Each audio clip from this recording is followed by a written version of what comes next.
بسم اللہ الرحمن الرحیم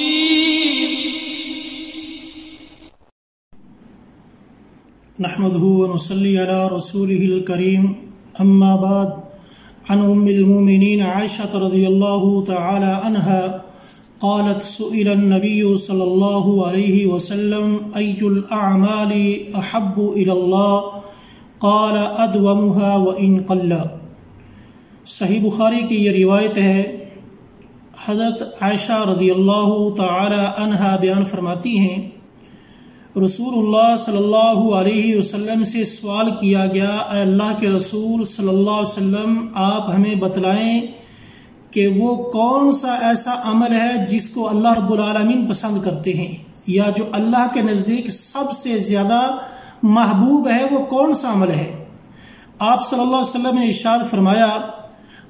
ادومها وان قل، ہر وہ نیک عمل جس کے اوپر ہمیشگی کی جاتی ہے اگرچہ وہ تھوڑا ہی کیوں نہ ہو، اگرچہ اس کے کرنے کی تعداد یا مقدار جو ہے وہ تھوڑی ہی کیوں نہ ہو، لیکن اس میں ہمیشگی ہو،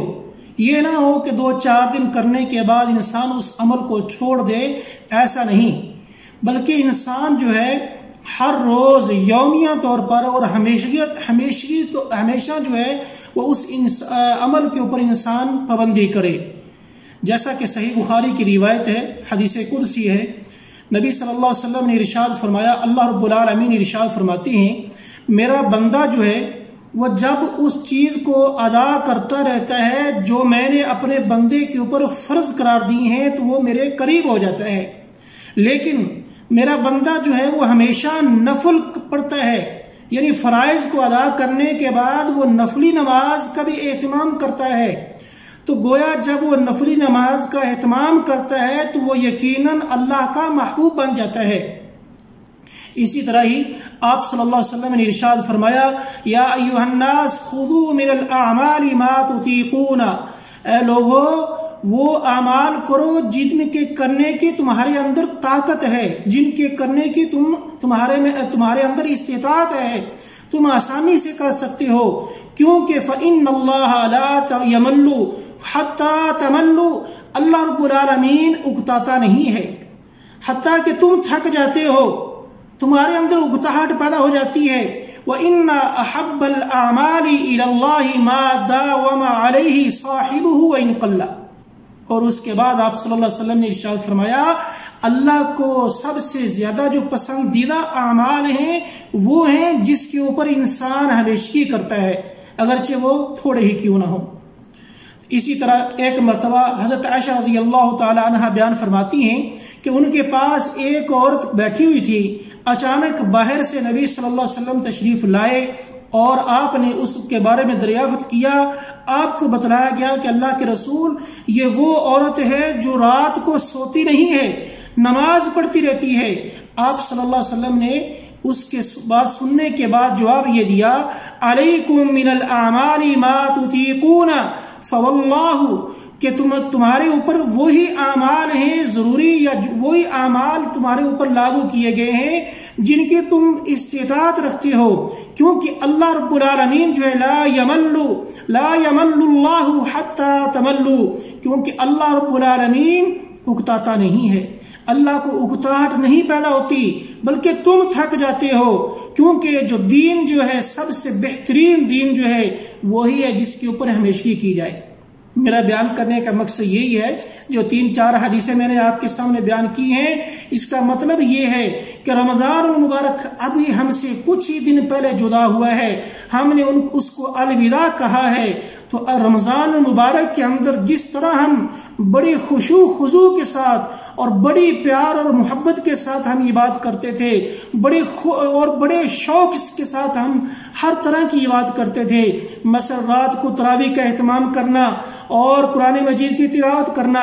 اور اسی طرح دیگر جو نیک اعمال ہیں صدقہ خیرات میں ہم بڑھ چڑھ کر حصہ لیتے تھے، تو اب ان کا تعلق میرے بھائی صرف رمضان المبارک میں نہیں ہے، بلکہ وہی اعمال ہمیں پورا سال کرتے رہنا چاہیے، کیونکہ رمضان المبارک کا مہینہ جو ہے یہ انسان کے لیے ایک درس گاہ ہے، ایک ٹریننگ کی طور پر ہے کہ انسان رمضان المبارک میں زیادہ سے زیادہ نیک اعمال کرتا ہے اور اعمال کرنے کی کوشش کرتا ہے۔ تو اس کا مطلب یہ نہیں کہ جیسے ہی رمضان المبارک الوداع ہوا تو ہم سب کچھ وہ بھول جائیں، نہیں میرے بھائی، ایسا نہیں ہے، کیونکہ اللہ رب العالمین کو وہی اعمال پسند ہیں جن اعمال کے اوپر ہمیشگی کی جائے۔ آپ رات کے وقت قیام کریں، جتنا آپ کو اللہ نے استطاعت دی ہے، 2 رکعت کم از کم 2 رکعت ہوں، 2 رکعت ہوں، 4 رکعت ہوں، یا سنت کے مطابق 11 رکعت تہجد کی نماز پڑھی جائے، تو آپ اس